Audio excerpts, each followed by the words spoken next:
Welcome back to AutoLooks. This week we're looking at a Russian supercar. Yeah, somebody from Russia is building a supercar.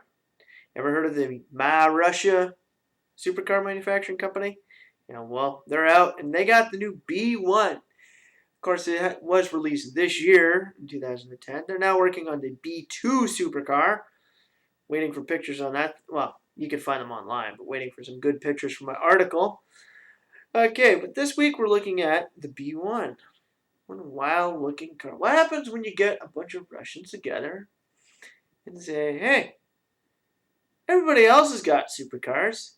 Even Canada's got two now. Why don't we have one? Well, let's make one. This is what you get. Okay. It's kind of very dark, cold, cool, and fast appeal to it. Sort of like when you think Russia, okay? When you see the HTT Plethora, the Canadian supercar, you don't really think, you look at it and think, oh, that looks Spanish, that looks Italian. When you look at the MaRussia, just saying the name, you automatically know Russian. But you look at it, you think it's Russian. This thing is different. Like, look at Lada. Very simple, edgy, and boring. Well, MaRussia gets rid of the boring, just goes simple, edgy. Up front, I think you got a little too many curves, okay? Those front air ducts in the trunk lid there, they're not that bad, but it could have been a little bit better. I think the lights, get rid of the pyramid style, well, triangle style there, and go out with two slits. Two very thin, let's say 2 or 3 inch slits, right along the top of that wheel well. Awesome look. Or, if you want to do them like that, just make them like the slits like that. Cut it down a little bit. I'm not too into that. It's a little too curvy up front. Now, it's a nice effect that they added the lines going a bit onto the hood line from the air ducts. It's still kind of iffy. Kind of gives a nice round nose. Not the greatest looking thing in the world, but still kind of nice. Looking onto the side of these cars, the two-tone color, not really working for me. Like just one simple plain gray, black, even an orange. Worked for Bugatti, but that's a Bugatti. Everyone knows they're two-tone. MaRussia, try to go with two-tone, but it's kind of an odd two-tone. The air ducts on the side, pretty neat. Their spoilers are kind of cool. They're really kind of cool. We're going to say the side lamps, or not lamps, mirrors, very cool. Okay, hung on by 2 thin pieces of steel. Adds a neat effect. It's not just one big giant plastic mold holding this whole thing on. Just 2 pieces of metal. Very simple, very plain, very cool. Reduces the amount of drag on the side of the car. Very neat.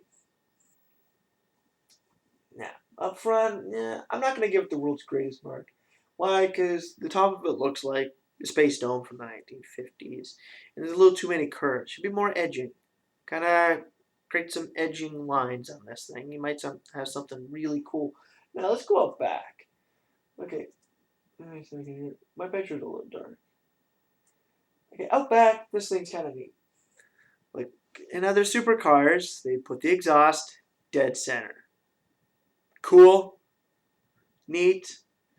Should have did like their headlights. Okay, they got a triangle for the headlights. Should have did 2 triangles for the exhaust. Those 2 round ones, not that bad, but sort of like 2 little cannons sticking out the back, or making it easier. 2 strippers, or a stripper with 2 coat style, like you know what, and then just sticking right out of the back end. Tail lights are really neat because these ones are lit up. They are again like a triangle, or not like a triangle. They cut this way, but they cut them in on the back half of it, which makes it even look cooler. When you light them up, really wild. Now the back end of this car is really long. Okay, well the engine's in the back, mid-engine rear-wheel drive. Got to do that, right? No problem. This one, there's no deck, like no spoiler. Adding an NSX style rear spoiler to the back of this car would kind of add a bit of more fast appeal to this thing. Like, it's nice to have that nice smooth curve going all the way along the back. But really, when you got a space bubble in the center of it, you might want something else to even it out. Like, look at the Murcielago or Diablo. It comes down, but it comes down in a very gradual slope. So it blends in. It follows the line of the roof, so it doesn't create that bubble. Bubbles were cool in the 50s. Nowadays, kind of iffy. Overall, in this car, I'm not giving it the greatest mark. Like a 7 out of 10. Still got that 1950s space bubble on it, but altogether, doesn't have the world's greatest design. I'm waiting for the B2 to come out. Oh, okay. That thing is wild. They've fixed basically most of the problems that you see on this thing. This is the first one. First one, you're always going to have some issues. They should have went with more edgy design, like more lines, more points, more edges. This thing's got curves added to these things. You have to kind of get rid of these curves.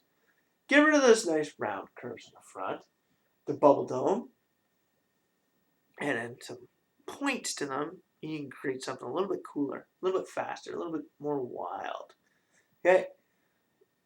Now for this week, you gotta think. Russian supercar. Have you seen all of it? No. No.